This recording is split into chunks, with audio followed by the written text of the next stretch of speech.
Assalamualaikum teman-teman semua, Sampurasun. Selamat bergabung kembali di channel Info Australia, channel yang selalu update berita-berita yang ada di Australia, dan juga saya bakalan share informasi-informasi menarik seputaran Australia. Nah, di konten kali ini saya bakalan bahas mengenai bagaimana tipsnya mendapatkan sertifikat IELTS untuk persyaratan visa kerja atau working holiday visa atau student visa ke Australia. Jadi simak videonya teman-teman, jangan di skip biar informasinya dan tipsnya masuk ke teman-teman, oke? So, mari kita mulai teman-teman. Saya bakalan bahas mengenai bagaimana cara mendapatkan sertifikat IELTS, dan saya juga bakalan share tipsnya untuk melakukan tes IELTS untuk persyaratan visa yang ingin di-apply ke Australia. Ya, contohnya visa kerja, working holiday visa, sama student visa. Dan itu wajib dari government Australia, diharuskan semua orang yang melamar pekerjaan, khususnya dari migran dari luar negeri, itu harus mempunyai sertifikat berbahasa Inggris itu. Jadi sertifikat IELTS ini. Nah, si IELTS ini teman-teman di Indonesia ini bisa mendapatkannya di kota-kota besar. Ya, contohnya di Bandung ada, di Jakarta ada, Surabaya ada, Bali ada, Medan. Pokoknya di googling aja, searching di kota-kota besar itu ada. Teman-teman bisa baca-baca juga dan apply-nya gimana, dan biayanya tuh sekitaran $400 kalau nggak salah, soalnya fluktuasi ya teman-teman, si biayanya itu tergantung nilai tukar dolarnya juga. Nah, si IELTS ini teman-teman, si IELTS itu kan kemampuan untuk berbahasa Inggris. Jadi yang apply untuk student visa atau visa kerja itu, jadi harus dilihat kemampuan berbahasa Inggrisnya. Jadi tidak terlalu kosong atau tidak terlalu awam dalam berbahasa Inggris. Nah, banyak kejadian kasus ke teman saya juga yang apply visa kerja dulu gitu kan, banyak yang gagal gara-gara si sertifikat IELTS. Teman-teman saya banyak sih yang qualified juga gitu kan, dari pengalaman kerja, syarat-syaratnya udah lengkap semuanya, tapi pas di persyaratan sertifikat IELTS-nya ini mereka selalu gagal teman-teman. Ya, contohnya kan di visa kerja ini kan dibutuhkan 5 poin minimalnya tuh, each sectionnya itu, tiap sectionnya itu. Nah, kebanyakan teman-teman saya itu gagal gitu kan, di section yang mana gitu kan, salah satu section gitu kan. Nah, saya hari ini bakalan share bagaimana caranya berlatih untuk mendapatkan sertifikat IELTS teman-teman. Oke teman-teman, langsung aja biar nggak terlalu panjang. Jadi si IELTS ini dibagi menjadi 4 section. Section listening, speaking, reading, sama writing teman-teman. Nah, yang pertama section listening. Nah, si section listening ini teman-teman ngedengerin orang yang lagi bercakap-cakap, ngasih lecturer atau ceramah, atau ada dua orang lagi ngobrol masalah apa gitu kan. Nah, teman-teman dengerin terus isi soal kayak gitu. Dan isi soalnya ada yang multiple choice, ada yang ABC, ada yang essay juga, harus isi tangan gitu kan. Nah, teman-teman pelatihannya bisa di YouTube banyak gitu kan, lihat di YouTube latihan listening IELTS, tinggal di type aja gitu kan, listening IELTS gitu kayak gitu, teman-teman bisa latihan di situ. Dan teman-teman harus sering-sering dengerin radio berbahasa Inggris. Bukan berarti harus beli radio ke toko elektronik, tapi sekarang kan mudah gitu kan, teknologi gitu kan, tinggal teman-teman download di App Store teman-teman aplikasi radio yang berbahasa Inggris ya, contohnya BBC Radio atau apa gitu kan, teman-teman cari aja, banyak di situ ya aplikasi radionya. Nah, di listening ini teman-teman sebisa mungkin atau jangan pakai headset kalau teman-teman dengerin yang lagi bercakap-cakap. Jadi telinganya harus free, jangan pakai headset teman-teman, biar nanti pas tesnya nggak kaget. Soalnya tesnya nggak pakai headset teman-teman, jadi ngedengerin speaker, dari speaker gitu kan, kita tinggal ngisi gitu kan soalnya. Nah, yang kedua yaitu reading. Reading itu kayak dikasih soal, ya ada soal paragraf gitu kan, kita baca, terus baca isi soal, ada pertanyaannya di bawah kayak bahasa Indonesia gitu kan, pelajaran bahasa Indonesia, jadi ada paragrafnya berapa, cerita tentang apa, terus isi gitu kan, kayak gitu. Nah, untuk si reading ini teman-teman latihannya sering-sering baca artikel-artikel yang pendek aja, nggak usah panjang-panjang, atau yang panjang boleh gitu kan. Artikel-artikel berbahasa Inggris atau berita-berita yang berbahasa Inggris. Teman-teman bisa download juga aplikasi-aplikasi yang beritanya gitu kan, kayak CNN, ESPN, BBC, atau apapun yang aplikasi yang berbahasa Inggris tentang berita-berita tentang berbahasa Inggris. Dan teman-teman kalau baca itu tiap paragrafnya itu teman-teman harus bisa meringkas, oh paragraf ini isinya tentang ini, paragraf ini kesimpulannya tentang ini, kayak gitu teman-teman ya. Kalau ada kata-kata yang tidak tahu, ya teman-teman buka kamus aja. Buka kamus bukan berarti buka buku aja. Sekarang kan download aja aplikasi kamus. Sekarang segalanya gampang kok gitu kan.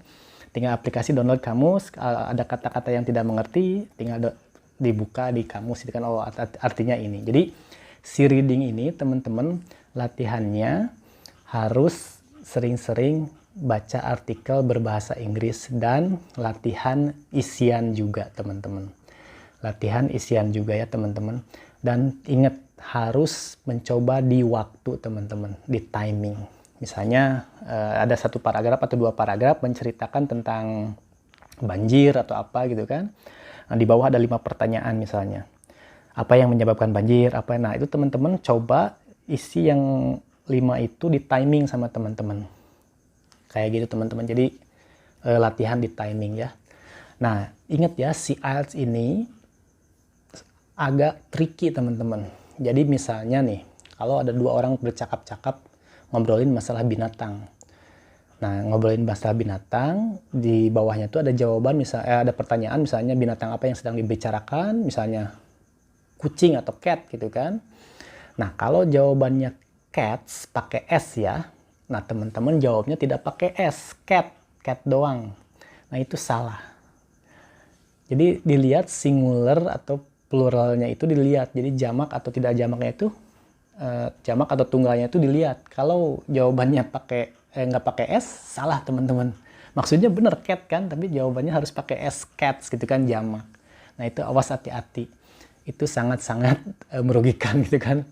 Udah jawabannya bener tapi jamak sama tunggalnya beda gitu kan, jadi salah. Nah untuk si reading ingat ya, harus latihan dan di timing.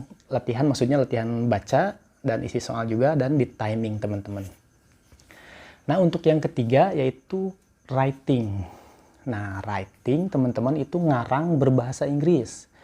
Dikasih 2 tugas. Yang tas pertama itu teman-teman kayak ngasih karangan atau bukan karangan, ngasih surat buat apa gitu kan, kayak bikin surat gitu kan ke seseorang atau ke surat ke siapa, cuman 150 kata. Jadi teman-teman isi surat itu kan, misalnya teman-teman ngasih surat ke teman, gimana udah lama nggak ketemu atau contohnya kayak gitu. Yang tas pertama itu cuman 150 kata dan tas kedua itu 300 kata. Nah, contohnya misalnya 300 kata, misalnya di situ ada soalnya tolong jelaskan masalah global warming misalnya kan. Nah, teman-teman di si writing ini teman-teman ingat ya, teman-teman harus latihan. Jadi latihannya yang pertama kan misalnya dibagi menjadi berapa paragraf nih kalau mau mengarang kan, dibagi beberapa paragraf. Nah, teman-teman coba berlatih paragraf pertama apa arti global warming, paragraf kedua dampak dari global warming, paragraf ketiga misalnya negara mana saja yang dampak terkena parah global warming, dan yang keempat misalnya conclusion atau kesimpulan. Nah teman-teman coba berlatih satu paragraf itu ya misalnya 60 kata atau 70 kata kali 5 paragraf kan udah 300 lebih kata gitu kan. Jadi teman-teman harus latihan, jadi harus kayak pakai apa ya, di arrange, di organize itu kan. Artinya, dampaknya, dampak negatifnya, dampak ke semua negara, atau terus conclusionnya terakhir kayak gitu. Nah si writing ini harus sering latihan juga ya teman-teman. Nah yang keempat yaitu speaking. Nah speaking ini teman-teman ngobrol sama bule langsung. Nggak lama waktunya, sekitar 7 menit atau 10 menit ya, sekitar segitu. Nah, speaking ini biasanya ditanya soalnya itu ya masalah pribadi, terus masalah liburan, dan atau apalagi gitu kan yang ditanyakan oleh si penanyanya, speakernya si bule ini. Dan ingat, kalau ditanya simple, jawabnya simple. Kalau ditanya suruh menjelaskan, tolong jelaskan sampai mereka memberhentikan teman-teman. Misalnya, coba namanya siapa? Misalnya namanya Asep gitu kan. Jangan sampai namanya Asep tapi merembet ke yang lain. Sama saya Asep, saya punya kakak ini bla bla bla bla bla. Jangan sampai kayak gitu. Jadi kalau jawabannya simple aja. Tapi kalau harus disuruh menjelaskan, jelaskan. Misalnya kalau yang ditanya sama si speakernya itu, sama si penanyanya itu, kapan kamu terakhir holiday dan kapan misalnya tempat holiday favorit apa yang kamu senengin gitu kan, kayak gitu kan, jelasin aja. Ya, saya senang ke pantai dan tahun depan saya bakalan berencana itu, terus aja sampai ngomong sampai mereka atau yang penanyanya itu memberhentikan. Nah, yang ke si speaking ini, kalau temen-temen maksudnya pas latihannya itu teman-teman sering-sering latihan tuh di depan kamera gitu kan, ngomong aja gitu kan, ini jelasin pribadi atau masalah holiday atau apa, coba latihan di depan kamera teman-teman ya, ngomong 3 menit 4 menit, jangan berhenti gitu kan, ngejelasin masalah apa gitu kan, coba latihan kayak gitu. Nah, jadi keempat section ini teman-teman harus sering-sering latihan ya teman-teman. Jadi si IELTS itu intinya itu harus sering-sering latihan teman-teman. Kalau nggak latihan, aduh susah banget. Banyak sekali teman-teman saya yang gagal gara-gara si IELTS ini ke teman-teman. Oh iya, ingat teman-teman, si IELTS ini dibagi menjadi 2 kategori ya. Ada yang akademik dan ada yang general. Nah, untuk yang visa kerja itu pakai general training ya namanya, GT kalau nggak salah tuh. Nah, kalau yang buat kuliah biasanya akademik. Nah, kalau yang akademik juga boleh pakai di kerja, cuman yang lebih agak gampangnya yang ngambil general teman-teman. Soalnya itu kan buat kerja. Kalau yang buat kuliah akademik itu agak susah dikit gitu kan, soalnya banyak banget, bukan soal banyak banget, jadi pertanyaannya agak ilmiah gitu kan, tidak seperti yang general, yang umum kayak gitu. Jadi ingat teman-teman, jadi sering-sering latihan ya teman-teman. Kalau nggak latihan, aduh susah banget, selalu gagal pasti itu. Dan jangan sampai ngabisin waktu, wasting time, wasting money, soalnya kan ini lumayan mahal juga sekali tes, berapa? Sekitaran 4 juta. Nah, si IELTS ini teman-teman, sebelum teman-teman ngambil tes, itu teman-teman bisa ngambil mock test namanya. Jadi tes kayak tes bohongan, tapi soalnya bener. Di tempat-tempat kursus pasti ada namanya mock test ya, bayar 100.000 kalau atau berapa gitu, tergantung ininya, sekitar 100 ribuan. Nah, teman-teman sebelum ngambil tes aslinya, teman-teman mending ngambil mock test dulu. Jadi tes beneran tapi pura-pura ya, tapi soalnya bener dan tesnya bener juga, cuman hasilnya ya bisa kelihatan dari nilai rata-rata. Nah, ini kalau teman-teman udah pede gitu kan dengan poinnya, teman-teman baru ngambil ke tes aslinya. Jadi jangan sampai ngabisin uang gitu kan, mendingan ngabisin spend uang 100.000 dulu buat ngambil tes yang aslinya yang sekitaran 4 juta. Jadi ingat ya, ngambil mock test dulu. Nah, jadi gitu teman-teman ya, saya udah jelasin bagaimana tipsnya dari listening, speaking, reading, sama writing ke teman-teman.